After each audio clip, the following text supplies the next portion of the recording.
செய்கிறேன். அல்ஹம்துலில்லாஹி ரப்பில் ஆலமீன்.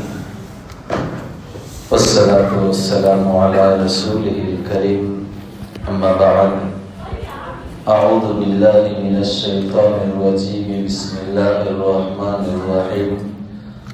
அல்லாஹ்வினுடைய பெயரால் 23 நோன்புகளும் 24 தராவிகளும் என்றோடு நிறைவு பெற்றிருக்கின்றது. குர்ஆனிலிருந்து 29 அரை ஜுஸுக்கள் என்றோடு ஓத நாம் கேட்டிருக்கிறோம். வல்ல ஜல்ல ஷானஹு வ தஆலா எஞ்சியிருக்கின்ற நோன்புகளையும் எஞ்சியிருக்கின்ற 1.5 ஜுஸுக்களையும் முழுமையாக ஓத கேட்கிற பாக்கியத்தை நம் அனைவருக்கும் அல்லாஹ் நசீபாக்குவானாக. ஆமீன். இந்த ஓதப்பட்ட வசனங்களில் சூரத்துல் முல்க் என்ற ஒரு சூரா 29வது ஜுஸுவினுடைய முதல் சூரா தபாரக்கல்லதி அப்படின்னு ஆரம்பிக்கிற சூரா. இந்த சூறாவுக்கு அல்லாஹ் கொடுக்கின்ற சிறப்புகளில் ஒன்று, யார் சூரத்துல் முல்க் சூறாவை தூங்குவதற்கு முன்னால் தினம்தோறும் ஓதி உறங்குவார்களோ அல்லாஹ் அவர்களுக்கு கபரின் வேதனையை விட்டும் பாதுகாக்க பொறுப்பேற்றுக் கொள்கிறான். சூரத்துல் முல்க் 2.5 ஜுஸு, 2.5 பக்கம் இருக்கும், 2 தாளுடைய ஒரு சூறா. யார் இரவுல தூங்குவதற்கு முன்னாடி ஓதிட்டு தூங்குறாங்களோ அல்லாஹ் அவர்களுடைய கபரின் வேதனையை முழுமையாக லேசாக்குவதற்கு, முழுமையாக இல்லாமல் ஆக்குவதற்கு அல்லாஹ் பொறுப்பேற்றுக் கொள்கிறான். இது போல உள்ள நமக்கு தேவையான சூறாக்களில் வாழ்வியலில் அன்றாட செய்கின்ற இபாதத்துகளிலே நாம் கொண்டு வர வேண்டும். அதே போல அல்லாஹ் ஜல்ல ஷானஹு வ தஆலா குர்ஆனில் பேசாத வஸ்துக்கள் இல்லை, எல்லா வஸ்துக்களை பற்றியும் பேசுகிறான். ஒரு மனிதன் படைப்பதற்கு முன்னால் அவனுடைய தக்தீரை அல்லாஹ் எழுதிவிட்டான். நமக்கெல்லாம் தெரியும், நம் தலை விதி என்பது எழுதப்பட்டதாக இருக்கின்றது. எப்போ பிறப்பும், நம் வாழ்க்கை எப்படி இருக்கும், நம் முடிவு எப்படி இருக்கும், எல்லாமே ஃபிக்ஸு. அல்லாஹ் தக்தீர் எழுதிட்டான். அந்த தக்தீரை மாற்றக்கூடிய சக்தி ஒரே ஒரு வஸ்துவுக்கு தான் இருக்குது. அதுக்கு பேர் தான் துஆ. நம்ம கேள்விப்பட்டிருப்போம், அன்றாட அமல்களில் நாம் பார்த்து கொண்டு இருக்கிறோம். அப்படி அல்லாஹ் தக்தீரை எழுதி வச்சா தெரியுமா எது எழுதி இருக்கும் அப்படின்னா, அல்லாஹ் குர்ஆன்ல சொல்றான், நூன் வல் கலமி வமா யஸ்தூரூன். அல்லாஹ் ஒவ்வொரு வஸ்துவின் மீதும் சத்தியம் செய்கின்ற பழக்கம். வல் ஃபஜ்ர், ஃபஜ்ருடைய நேரத்தின் மீது சத்தியமாக. வல் அஸ்ர், அஸ்ர் நேர தொழுகையின் மீது சத்தியமாக. வஷம்ஸ், சூரியனின் மீது சத்தியமாக. இது போல அல்லாஹ் சத்தியமிட்டு பேசுவது அல்லாஹ்வினுடைய பாணி. அதுபோல அல்லாஹ் வல் கலமி, பேனாவின் மீது சத்தியமிட்டு அல்லாஹ் பேசுகிறான். என்ன, எந்த வஸ்துவை நாம் எல்லாம் அன்றாட வாழ்க்கையில் ஒரு விளையாட்டு பொருளாக கருதுகின்றோமோ, எத்தனையோ பேனாக்களை படிக்கிற காலத்துல உடைச்சிருப்போம், எத்தனையோ காலில் பட்டு தட்டி விட்டு இருப்போம், எத்தனையோ பேனாக்கள் குப்பை தொட்டில பார்த்திருப்போம். இப்படி பேனாக்களை பற்றியும் அல்லாஹ் குர்ஆனில பேசுறான். எந்த அந்தஸ்துல பேசுறான்? அல்லாஹ் சத்தியமிட்டு பேசுறான். வல் கலமி வமா யஸ்தூரூன், பேனாவின் மீது சத்தியமாக நல்லா பேசுறானா, குர்ஆன்லையும் சொல்கிறான். அதன் மீது அல்லாஹ் சத்தியம் இடுகிறான் என்றால் அந்த வஸ்து எவ்வளவு முக்கியமானது, அந்த வஸ்துவுக்கான அந்தஸ்து என்ன என்பதை நாம் விளங்கி கொள்ள வேண்டும். எனவே பேனாக்களுக்கு நாம் கண்ணியம் கொடுக்க வேண்டும். அல்லாஹ் முதலில் பயன்படுத்திய வஸ்து என்ன தெரியுமா? பேனாவை தான் அல்லாஹ் பயன்படுத்தலாம். ஒரு மனிதனுடைய தக்தீரை, தலைவிதியை எழுத வேண்டும் என்று முடிவு பண்ண உடனே அல்லாஹ்வால் படைக்கப்பட்ட முதல் படைப்பு என்ன தெரியுமா? பேனாவை படைச்சா. அப்ப நமக்கெல்லாம் சீனியர் பேனா. அல்லாஹ் மனுஷனை படைப்பதற்கு முன்னாடியே பேனாவை படைச்சிட்டான். அப்ப பேனாவிற்கும் பென்சில்களுக்கும் நாம் கண்ணியம் கொடுக்க வேண்டும் என்பதை குர்ஆனின் வாயிலாக சூரத்துல் கலம் நமக்கு சொல்லிக் கொடுக்கின்றது. அந்த வரிசையிலே, அந்த சூறாவிலே அல்லாஹ் பேசுகின்ற மிக முக்கியமான வசனங்களில் ஒன்று, இன்றைய சிந்தனைக்கு நம் முன்னோர்கள் விட்டு சென்றதை நாம் பாதுகாக்க வேண்டும். குறிப்பாக நம்முடைய பெற்றோர்கள் விட்டு சென்றதை மகன்களாக பிள்ளைகளாக இருக்கின்ற நாம் பாதுகாக்க வேண்டும். பெற்றோர்கள் என்னவெல்லாம் செய்தார்களோ, தான தர்மங்கள் புரிந்தார்களோ, அடுத்த ஜெனரேஷன்ல அடுத்த சந்ததியில வரக்கூடிய பிள்ளை செல்வங்கள் அதை பாதுகாப்பதை தான் அல்லாஹ் வலியுறுத்துகிறார்.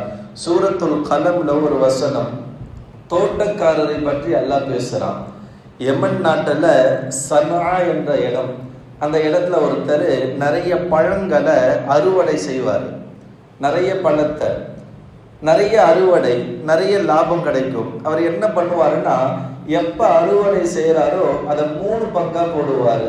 ஒன்னு லி நப்சிஹி, தனக்காக வேண்டி, அதாவது ப்ராஃபிட்டை, வரக்கூடிய லாபத்தை 3 பங்கா போட்டு, ஒன்னை இவருக்காகவும் 2வது பங்கு அடுத்த அறுவடை செய்வதற்கான முதலீட்டாகவும், 3வது ஒரு பங்கை ஏழைகளுக்கு தான தர்மம் செய்வதற்காக வேண்டியே 3 பங்குகளாக போட்டு அவர் பங்கிட்டு கொடுப்பது வாரி வல்லராக இருந்தார். ரொம்ப நாள் அதே மாதிரி கொடுக்குறாரு. எந்த அளவுக்கு நான் அறுவடை காலம் எப்படா வரும்னு ஊர் மக்கள்லாம் காத்திருப்பாங்க. அந்த நபர் எப்படா அறுவடை காலம் வரும், அறுவடை செய்வாரு. அவர் செஞ்சாருன்னா ஊரு நிரம்ப பழங்களும் அறுவடை பொருட்கள் லாபங்களும் நமக்கு வருமேன்னு மக்கள்லாம் எதிர்பார்த்துட்டு இருப்பாங்க. அவ்வளவு கொடை வல்லரா இருந்தார். ஒரு நாள் மௌத்தா போறாரு. மௌத்தா போன பிறகு அடுத்த என்ன பண்ணுவாங்க, பெற்றோர் மௌத்தாயிட்டா பிள்ளைங்க அந்த இடத்துக்கு வந்து உட்காருவாங்கல்ல, சொத்து உரிமை அவங்க தானே பிள்ளைகள். பிள்ளைங்க அவருக்கு 3 பேரும் ஹதீஸ்ல வருது, 5 பேரும் விளக்குறையில எழுதுறாங்க. இந்த பிள்ளைகள் வரும்போது பேசி கொள்றாங்க, நம்ம வாப்பா தான் ஏமாலியா இருந்துட்டாரு, ஊருக்கெல்லாம் கொடுத்துட்டு ஓஞ்சி போயிட்டாரு, நம்ம இனிமேல் உஷாரா இருக்கணும், யாருக்கும் எந்த தான தர்மமும் செஞ்சிடக்கூடாது, எல்லாத்தையும் நம்மளா பதுக்கி வச்சுக்கணும் எப்படின்னு ஒரு பிளான். இந்த சூரத்துல் கலம்ல 17வது வசனத்துல இருந்து 31வது வசனம் வரையும் ஏறத்தாழ 14-15 ஆயத்துகளை இந்த தோட்டக்காரனை பத்தி அல்லாஹ் பேசுறான். இன்னைக்கு ஓதப்பட்ட சூரத்துல் கலம்ல இன்னா பலவுனாஹும் கமா பலவுனா அஸ்ஹாபல் ஜன்னா இது அக்ஸமு ல யஸ்ரிமுன்னஹா முஸ்பிஹீன். இப்ப அந்த மகன்கள் எல்லாம் பேசி கொள்கிறாங்க. நம்ம வாப்பா வந்து ஒரு பழக்கத்தை ஏற்படுத்தி வச்சுட்டாரு. அறுவடை செஞ்சாவே மக்கள்லாம் என்ன பண்ணுவாங்கன்னா பக்கத்துல வந்து நின்றுவாங்க, வந்தவங்கள துரத்தவும் முடியாது. இப்ப நம்ம கொடுக்கவும் கூடாது. என்ன பண்ணணும், அறுவடை எப்ப செய்வாங்கன்னா அந்த காலை நேரத்துல ஒரு 10 மணி 11 மணிக்கு செய்வாங்க. இப்ப இந்த 5 பேரும் ஒரு பிளான் அப் பண்றாங்க. இவங்க எல்லாம் 10 மணிக்கு தான் வருவாங்க.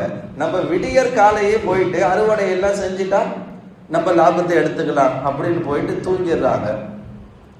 அல்லாஹ் விடுவானா, மக்ரு மக்ரெல்லாம் நான் தான் ஏமாத்துறேன்னு எல்லாம் நினைப்பான். ஆனா வல்லாஹு ஹைருல் மாக்கிரின், ஏமாற்றுபவர்களுக்கெல்லாம் அல்லாஹ் ஏமாத்துறவல. நைட்டு ஒரு மலக்கு அனுப்பினான். மலக்கு அனுப்பி அந்த முழு தோட்டத்தையும் அல்லாஹ் சாம்பல் ஆக்கிட்டான். ஒரு அறிவிப்புல அல்லாஹ் வானத்துல இருந்து ஒரு நெருப்பு கங்கு அனுப்புனா அந்த தோட்டம் அப்படியே சாம்பல் ஆயிடுச்சுன்னு ஒரு அறிவிப்பு. ஒரு அறிவிப்புல ஒரு மலக்கு அல்லாஹ் அனுப்புனா அந்த மலக்கு வந்து சரீம் அப்படின்னு சொன்னா சாம்பல், ஒண்ணுமே இல்லாம பாலைவனம் மாதிரி, ஒண்ணுமே இல்லாம புற்போட்டு கூட முளைக்காத மாதிரி இடத்த ஆக்கிட்டாங்க. இவெல்லாம் காலையில வரான், தூங்கி எழுந்து சீக்கிரமா எழுந்து வரணும்ல. இந்த 4-5 பிள்ளைங்களும் சீக்கிரமா வராங்க. வந்து பார்த்தா ஒண்ணுத்தையும் காணோம். இவங்க எல்லாம் பேசிக்கிறாங்க, நம்ம வழி தவறி வந்துட்டோம், நம்ம தோட்டத்துக்கு வேற வழி போல மாறி வந்துட்டோம். அப்ப அந்த நீண்ட சம்பவம் அங்கிருந்து அல்லாஹ் 31 ஆயத்து வரை பேசுறான். நீ என்னெல்லாம் ஏமாத்துறியோ அதெல்லாம் விட அல்லாஹ் பெரிய ஏமாத்துக்காரன். யார் என்ன செஞ்சாங்களோ அதை அப்படியே விடுவதுதான் பரக்கத்து. நீ மக்களுக்கு கொடுக்க கூடாது, நீ நினைச்சா உனக்கே நான் கொடுக்க மாட்டேன் அப்படின்னு நீண்ட வரிசையா பேசும் பொழுது இந்த 5 பிள்ளையில ஒருத்தருக்கு அத்தாவுடைய குணம் அப்படியே இருக்கும்ல. இவர் அப்பவே சொன்னாரு, இந்த 5 பேர் மஷூரா பண்ணும் போது, இல்ல வாப்பா என்ன கொடுத்தாலும் நம்மளும் கொடுத்துடலான்னாரு. இந்த 4 பேர், இந்த மெஜாரிட்டியானவங்க இருக்காங்க தெரியுமா, அவர் வாய் அடைச்சிட்டாங்க. இப்ப அவரு சொல்றாரு, நான் தான் அப்பவே சொன்னேன், வாப்பா என்னத்தை கொடுத்தாரு அதையும் நம்ம எடுத்து கொடுத்துடலான்னு. நீ வேணாம், நீங்க இருக்கிறதும் போச்சு, நொல்ல கண்ணாலன்னு எல்லாம் போயிடுச்சா அப்படின்னு பேசும்போது இவன் போய் 5 பேருமே அல்லாட்ட பேசுறான். அசா ரப்போனா ஐயுதிலனா ஹைரன் மின்ஹா, ரப்பே இதை விட ஏதாவது ஒண்ணு எனக்கு கொடுக்க கூடாதா, நீ நான் தான தர்மம் வாரி வழங்கி செய்யறது கொடுக்க கூடாதா? அல்லாஹ் சொன்னா கதாலிக்க லாதா, இதுதான் உங்களுக்கான வேதனை. வல அதாபுல் ஆஹிரத்தி அக்பர் லவ்கானோ யாலமோன், உங்களுக்கு தெரியாதா இதை விடவும் மறுமையில் உங்களுக்கு தண்டனை இருக்குன்னு சொல்லி. அப்ப நம்முடைய முன்னோர்கள், நம்முடைய மூதாதையர்கள், நம்முடைய பெற்றோர்கள் எதை விட்டு சென்றார்களோ, பிள்ளைகளாக்கப்பட்டு வருபவர்கள் குறைந்தபட்சம் அதை பாதுகாக்க வேண்டும். அசல் என்ன தெரியுமா? வாப்பா 4 பேர் கொடுத்தாருன்னா புள்ள 40 பேர் கொடுக்கணும். இந்த நியத்து இருந்தா மட்டும்தான் அல்லாஹ் அதுல பரக்கத்தை கொடுப்பான். அது இல்லாம நம்ம பாட்டுக்கன்று வாப்பா தான் தான தர்மம் செஞ்சிட்டாரு, வீணா செலவு செஞ்சிட்டாரு, நம்ம எல்லாம் சேவிங்ஸ்ல வைக்கணும்னு இருந்தா அல்லாஹ்வுடைய நாட்டம் சரி. நம்மளுடைய உலக வஸ்துக்கள் எவ்வளவு அசட் இருந்தாலும், எவ்வளவு சொத்து இருந்தாலும் அது ஒன்றுமே இல்லாமல் ஆக்கி விடுவான். பெற்றோர்களுக்கு நாம் செய்ய வேண்டிய கடமைகள் இதான். மாத்தல் இன்சானு இன்கத்தா அமலுஹு, ஒரு மனுஷன் இறந்துட்டானா அவரை விட்டு எல்லாம் மௌத்தா போயிடும். அவரை விட்டு எல்லாம், பிள்ளைகள், பெற்றோர், உறவுகள், அவர் சம்பாதிச்ச பணம் எல்லாம் போயிடும். இல்லா பி சலாஸ், அவருடைய கபருக்கு போறது 3 மட்டும்தான். ஒன்று சதக்கத்துன் ஜாரியத்துன், அவர் வாழ்நாட்கள்ல சதக்கா ஜாரியா பண்ணியிருப்பாருல்ல. ஏதாவது ஒரு மஸ்ஜிதை கட்டி விட்டுருப்பாரு, ஒரு மதரசாவை கட்டியிருப்பாரு, ஒரு ஹான்காவை கட்டியிருப்பாரு, அல்ல நல்ல அமல்கள் நல்ல விஷயங்களை துவங்கிட்டு போயிருப்பாரு. தெரியுமா? அவர் மௌத்தா போய் 10 ஜெனரேஷன் மாறி வந்தாலும் கூட அவர் எந்த நல்ல விஷயத்த சதக்கா ஜாரியாவா செஞ்சாரோ இந்த நன்மை அவருடைய கபருக்கு போயிட்டே இருக்கும். எந்த தடையும் அல்ல, கயாமத்து வரையிலும் போயிட்டே இருக்கும். ஒரு மஸ்ஜிதுக்கு ஒருத்தர் இடம் கொடுத்துட்டாரு, இடம் தான் கொடுத்தாரு, கட்டுமான பணியெல்லாம் வசூல் பண்ணிக்கிட்டாங்க. ஆனா இந்த இடம் கொடுத்த நன்மை அவர் கபருக்கு போனதற்கு பிறகல்ல, உலகம் அழிக்கப்பட வரையிலும், அவர் சொர்க்கத்துல தூக்கி அல்லாஹ் போடுற வரையிலும் அந்த நன்மை அவருக்கு போயிட்டே இருக்கும். இதுக்கு பேருதான் சதக்கத்துல் ஜாரியா. 2வது இல்முன் யுன்தஃபா பிஹி, அவர் யாருக்காவது ஒரு நல்ல விஷயத்த சொல்லி கொடுத்தாரு. உதாரணமா ஒரு ஹஸரத்தோ ஒரு ஆசிரியரோ அலிபாத்தாவோ ஏபிசியோ சொல்லி கொடுத்துட்டு அவர் மௌத்தா போயிட்டாரு. அந்த மாணவர்கள் ரீதியா மாணவன் ரீதியா மாணவன், அல்லது ஏதாவது ஒரு நபருக்கு நம்ம சொல்லி கொடுத்துருப்போம். ஒரு மக்கள் சகோதரருக்கு ஏதாவது ஒரு நல்ல விஷயத்த சொல்லி கொடுத்துருப்பாரு. 5 வக்து தொழுவு, நோம்புவை, இந்த தான தர்மங்கள், இந்த நற்செயல்கள் எல்லாம் அவருடைய கபருக்கு போயிட்டே இருக்கும். உதாரணமா ஒரு ஆசிரியர் மாணவருக்கு சொல்லி தராருன்னா அந்த மாணவன் மூலியமா, மாணவன் வழியாக எவ்வளவு பயனுள்ள கல்வி போச்சோ. இதுல நம்ம விளக்கணும், சொல்லி கொடுத்ததெல்லாம் கிடையாது. பயனுள்ள விஷயத்தை நம்ம பிள்ளைகளுக்கு சொல்லி கொடுத்தாலும் சரி, வேற பிள்ளைகளுக்கு சொல்லி கொடுத்தாலும் சரி, அந்த விஷயம் அவருடைய கபருக்கு போயிட்டே இருக்கும். 3வது வலதுன் சாலிஹுன் யதுஉ லஹு, நல்ல பிள்ளைகள். மௌத்தா போனாலும் பெற்றோர்களுக்காக, என் வாப்பா மௌத்தா போயிட்டாரு, அவருடைய பாவத்தை மன்னிச்சிரு துவா கேட்கிற அளவுக்கு நல்ல பிள்ளைகள் இருக்காங்களா, அந்த பிள்ளைகளுடைய நன்மையும் பெற்றோர்களுக்கு சதக்கத்துல் ஜாரியா போய்கொண்டே இருக்கும் என்று ஸல்லல்லாஹு அலைஹி வஸல்லம் சொன்னார்களே. இந்த 3ல் ஆக முக்கியமானது நாம் நம்ம பெற்றோர்களுக்கான பிள்ளைகள்.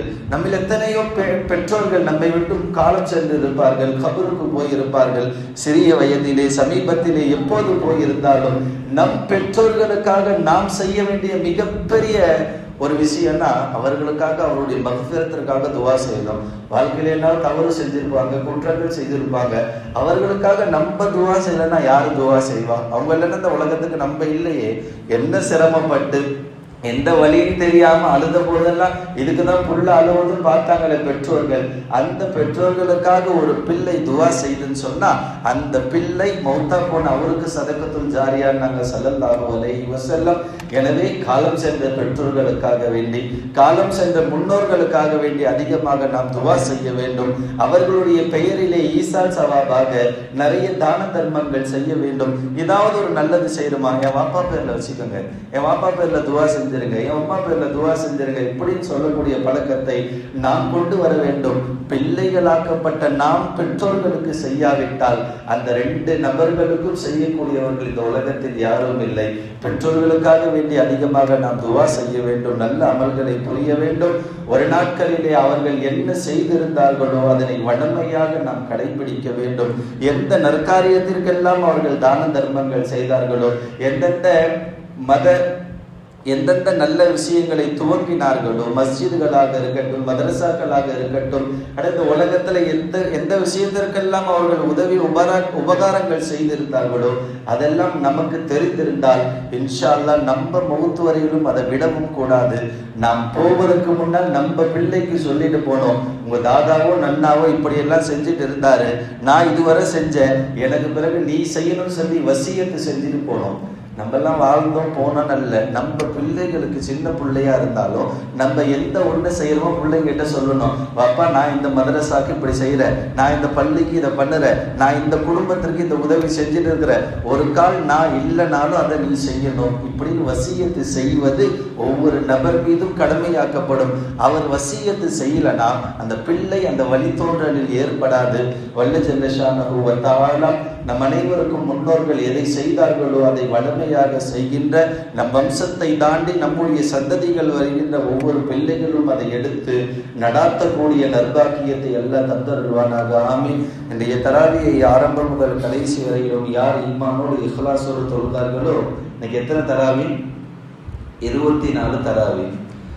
நபி ஸல்லல்லாஹு அலைஹி வஸல்லம் மூலமா அலி ரலியல்லாஹு சொல்றாங்க, இன்னைக்கு நைட்டு யாராவது 24 தேவைகளை கேட்டால் அந்த 24 தேவைகளை அல்லாஹ் உங்களுக்கு கபூலாக்கலாம். எந்த தேவையா இருக்கட்டும், 24 தேவைகளை அல்லாஹ்ட்ட கேட்டீங்கன்னா அல்லாஹ் ஆஃபர் தரா. ஏதாவது ஒரு 24, ஏதாவது ஒரு முடியாத, இதுவரை நடைபெறாம உங்ககிட்ட ஏதாவது ஒரு விஷயம் இருக்கும்ல, அந்த விஷயத்தை நீ நைட்டு நான் ஈமானோடு இஹ்லாஸோடு தொழுத ரப்பே, என் தொழுகை பலகீனமா இருக்கலாம், நீ ஏற்றுக்கலன்னா ஏற்றுக்கொள்போன்னு யாரும் கிடையாது, உனக்காக நான் தொழுதுட்டேன், நான் பலகீனமானவன், என் கவனக்குறைவு இருக்கலாம், சோம்பேறித்தனம் இருக்கலாம், பொடுபோக்குத்தனமாக தொழுந்திருக்கலாம், ரப்பே நீ ஏற்றுக்கொள்ளனா யாரும் கிடையாது, நீ ஏற்றுக்கொண்டுதான் ஆக வேண்டும், என் தொழுகை மக்பூல் என்று நான் நம்புறேன், எனவே நான் 24 தேவைகளை கேட்கிறேன், நீ கொடுத்தே ஆக வேண்டும் என்று கேட்டால் வல்ல ஜல்ல ஷானஹு வ தஆலா இந்த 24 தேவைகளையும் நமக்கு நிறைவேற்றி தருவான். வல்ல ஜல்ல ஷானஹு வ தஆலா மீதமுள்ள தராவிகளையும் நோன்புகளையும் முழு உடல் ஆரோக்கியத்தோடு நோக்கின்ற தொழுகின்ற நல்ல வாய்ப்பினை நம் அனைவருக்கும் நசீபாக்குவானாக. ஆமீன். வாஹிர் தாவானா அல்ஹம்துலில்லாஹி ரப்பில் ஆலமீன்.